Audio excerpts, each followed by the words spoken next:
صاف نہیں دکھ رہے.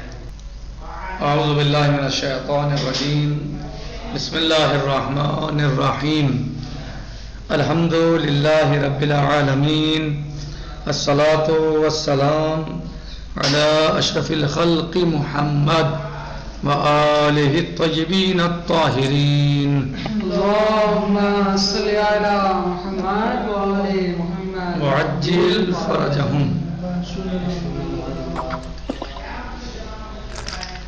ہماری گفتگو چل رہی ہے، اس میں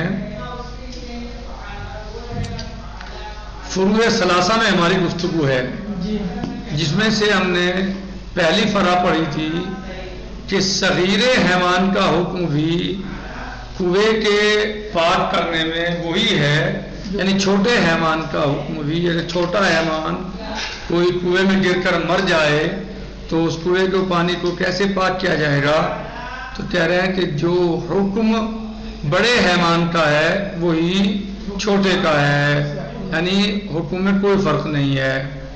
دوسرے پڑھی تھی ہم نے آب مضاف کے بارے میں کہ آب مضاف کسے کہتے ہیں اور وہ کیا ہوتا ہے، تو بتایا تھا کہ آب مضاف اس پانی کو کہتے ہیں کہ جو کسی چیز سے، کسی جسم سے نچوڑا گیا ہو. جسم یعنی مثلا کسی انار سے، انگور سے، کسی اور چیز سے، مثلا اس کو تربوز سے پانی اس کا نکالا گیا ہو، جوس بنایا گیا ہو، یعنی جوس، یا اس میں کوئی چیز باہر سے، مثلا سادہ پانی تھا اس میں باہر سے کوئی چیز ملا دی اچھے طریقے سے، مثلا آپ نے پانی سے شربت بنا لیا یا کولڈ ڈرنک ہے تیار کر دیا آپ نے، یا روح افزا ڈال دیا پانی میں، صحیح ہے، شربت بنا لیا.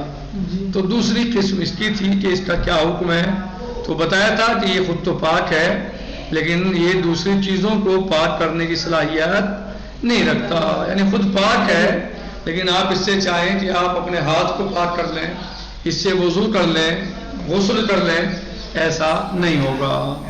آج ہم تیسری فرع میں داخل ہو رہے ہیں اور تیسری فرع یعنی تیسری قسم کو شروع کرتے ہیں. وہ کیا ہے تیسری قسم؟ تیسری قسم ہے الثالث فی الاسعار، یعنی جھوٹا. تیسری قسم کس بارے میں ہے؟ جھوٹے پانی وغیرہ کے بارے میں ہے. کوئی چیز کسی دوسرے حیوان نے اس کو جھوٹا کر دیا، اس کو منہ لگا دیا، تو یہ اس کے بارے میں ہے.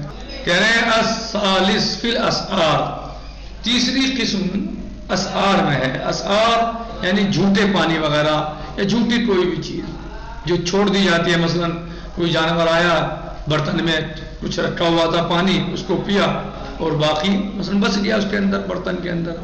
تو کس کا نجس ہے جھوٹا اور کس کا نجس نہیں ہے، یعنی کس جانور کا جھوٹا نجس ہے اور کس جانور کا جھوٹا نجس نہیں ہے، یعنی یہ آج ہم اس بارے میں گفتگو کریں گے.